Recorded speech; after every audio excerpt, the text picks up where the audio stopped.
Aujourd'hui, nous avons beaucoup de chance. Nous sommes avec Patrick Thoron, grand monsieur de notre région, sportif, responsable d'une salle de fitness pendant de longues années et puis aussi bodyguard. Alors Patrick Thoron, vous avez longtemps travaillé, vous travaillez encore dans le monde de la sécurité depuis quand même pas mal de temps. Dans le monde de l'encadrement maintenant et de tout ce qui est organisation, parce qu'on a dû scinder les deux choses entre la sécurité proprement dite. Par contre, on fait des jours de transport VIP avec véhicules, limousines et ainsi de suite. Mais autrement, j'ai travaillé pendant plus de 30 ans, entre parenthèses, aussi bien en sécurité que dans le domaine du sport. Et je dois dire que j'ai des merveilleux souvenirs. Alors notamment, vous avez fait du catch, je pense.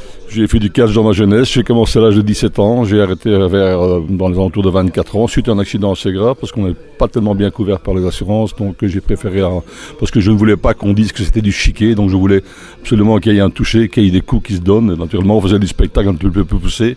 Il est vrai que quand on est en Allemagne, en France, c'était tout à fait différent, quoi. Là aussi, j'ai des très très bons souvenirs, quoi. Très très bons. Nous sommes avec Patrick Thoron, grand monsieur de Marcinelle, qui a travaillé longtemps, qui travaille encore dans le domaine de la sécurité. Alors comment êtes-vous arrivé dans le domaine de la sécurité Est-ce que il y avait déjà une tradition qui était installée quand vous êtes arrivé? Non, à l'époque, j'ai été orienté par Pierre Leuten, qui était mon ancien professeur, entre guillemets, de lutte gréco et de catch, et qui, lui, avait déjà une équipe de gens qui faisaient de la sécurité, entre guillemets, mais pas comme maintenant, parce que maintenant ça devient catastrophique. Je ne voudrais plus avoir 30 ans maintenant, mais du fait que j'avais les capacités et la corpulence pour le faire, on m'a demandé de tiens, pourquoi pas, il y a des petites soirées à faire par-ci, par-là, ça ne t'intéresserait pas éventuellement. Et j'ai eu des relations avec notamment Roger Dupuis, pour qui j'ai travaillé plus de 15 ans, entre parenthèses, malheureusement, et son âme, et son fils, entre parenthèses, à la belle époque, dans les années 80, 90, 2000, c'était encore magnifique. Maintenant, ça devient assez critique. Et puis bon, les lois sont passées, les lois ont été notifiées, notamment avec la fameuse loi Tobac, ce qui fait qu'en général, maintenant, quand je suis apte à travailler, je fais appel à des anciens confrères qui ont des sociétés agréées et qui me mettent des gens donc en toute bonne uniforme, donc automatiquement, il n'y a aucun souci, quoi. Mais moi, c'est principalement tout ce qui est organisation. Maintenant, j'aurai bientôt 64 ans, c'est-à-dire pas plus tard que demain. Donc voilà, donc on lève un petit peu le pas. Le centre de fitness a marché pendant plus de 30 ans aussi, c'était magnifique. J'ai fait de la compétition jusqu'au championnat du monde, 3e place championnat du monde. Pour un petit Belge, c'est pas mal. Et puis on m'a dit, si tu veux arriver maintenant aller plus loin, il faut faire comme tout le monde. Il faudra peut-être prendre s'il ne faut pas. Donc là, j'ai stoppé définitivement.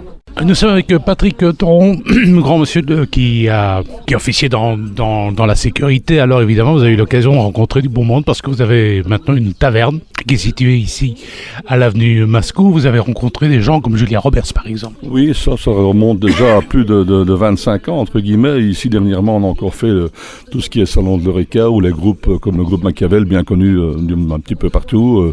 J'ai eu l'occasion de partir souvent à l'étranger. Ça m'a permis de rencontrer beaucoup de gens. Une anecdote, c'est Jean-Paul Belmondo, il y a en 2011, je pense, là encore, c'était quelque chose de formidable. Très bon souvenir. Puis il y avait des politiques aussi. Il y avait des politiques aussi, notamment tout au départ, quand ils sont arrivés, donc quand il y a eu notamment Kabila qui est venu en Belgique il y a aussi de nombreuses années.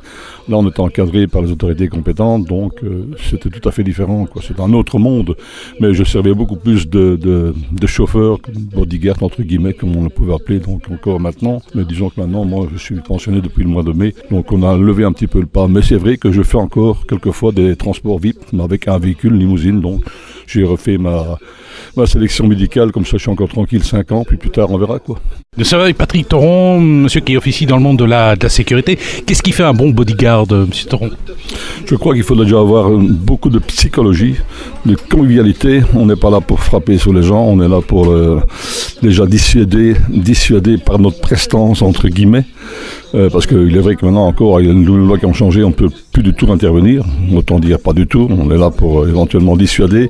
Mais à l'époque, on pouvait éventuellement effectivement intervenir, pas spécialement en donnant des coups, parce qu'il y avait le moyen de ceinturer les gens grâce au catch et à la lutte. Ça me permettait de les ceinturer, de les mettre gentiment à la porte en leur disant dorénavant. Ou alors on serrait simplement un petit peu, bon, ils avaient compris, quoi.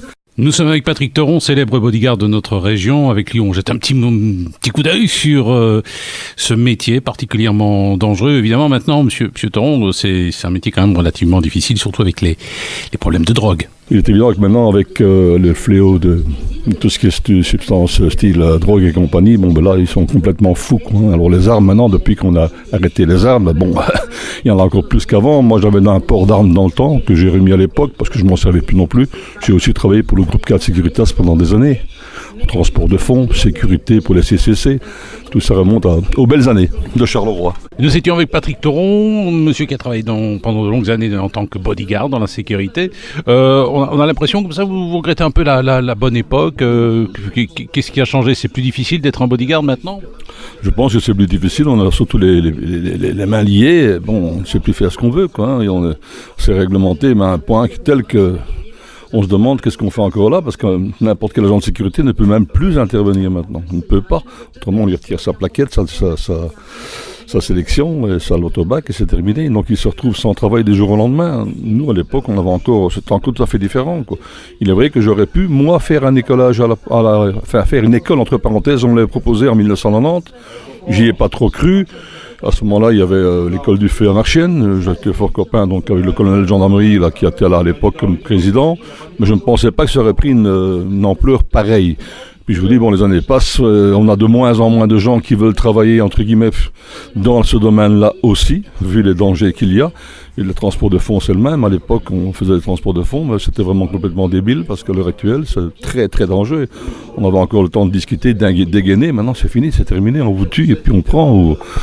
C'est ça qu'il y a de moins en moins de fonds, entre guillemets, mais bon, c'est un monde tout à fait différent. Je vous dis, moi, j'ai eu des années formidables, aussi bien avec la principauté qu'avec des ministres et compagnie. Je dois dire que maintenant, si on me demanderait de refaire cette histoire-là, je dirais non, merci, c'est plus possible, quoi. Ça devient incroyable. Là, que je regrette d'ailleurs, ce qu'on appelle la gendarmerie, parce que du temps de la gendarmerie, c'était tout à fait autre chose.